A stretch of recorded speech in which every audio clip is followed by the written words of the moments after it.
ಓಕೆನಾ ಸರ್? ಈಗ ನಿಮ್ಮ ಅಭ್ಯರ್ಥಿಗೆ ಸ್ವಲ್ಪ ಮತಗಳು ಕೊರತೆ ಇದೆ, ಆದರೂ ಕೂಡ ಅಭ್ಯರ್ಥಿ ಕಣಕ್ಕೆ ಹಾಕಿದ್ದೀರಿ. ಸರ್ ಗೆಲ್ತಕ್ಕಂಥ ವಿಶ್ವಾಸ ಇದೆಯಾ?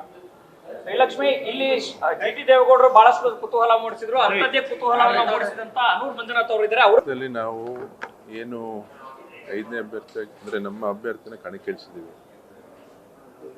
ಈಗ ಅದನ್ನು ಕುಮಾರಣ್ಣವರು ಅವರ ಒಂದು ವಿಶ್ವಾಸ ಇದೆ, ಒಂದು ನಾವು ಗೆಲ್ತೀವಿ ಅನ್ನುವಂಥ ಒಂದು ಆಧಾರದ ಮೇಲೆ ಮಾಡಿರ್ತಕ್ಕಂಥ.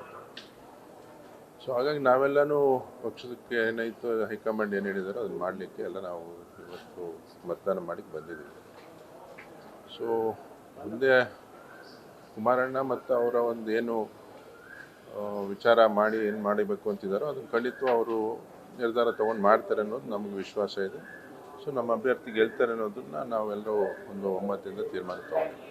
ಸರ್, ನಿಮ್ಮನ್ನ ಮುಖ್ಯಮಂತ್ರಿ ಡಿ.ಕೆ. ಶಿವಕುಮಾರ್ ಅವರು ಕಾಂಗ್ರೆಸ್ ನಾಯಕರು ಸಂಪರ್ಕ ಮಾಡಿದ್ರು, ಅವ್ರ ಜೊತೆಗೆ ಮಾತುಕತೆ ಏನಾದ್ರು ಮಾಡಿದ್ರು ಸರ್ ನಿಮ್ಮ ಜೊತೆಗೆ?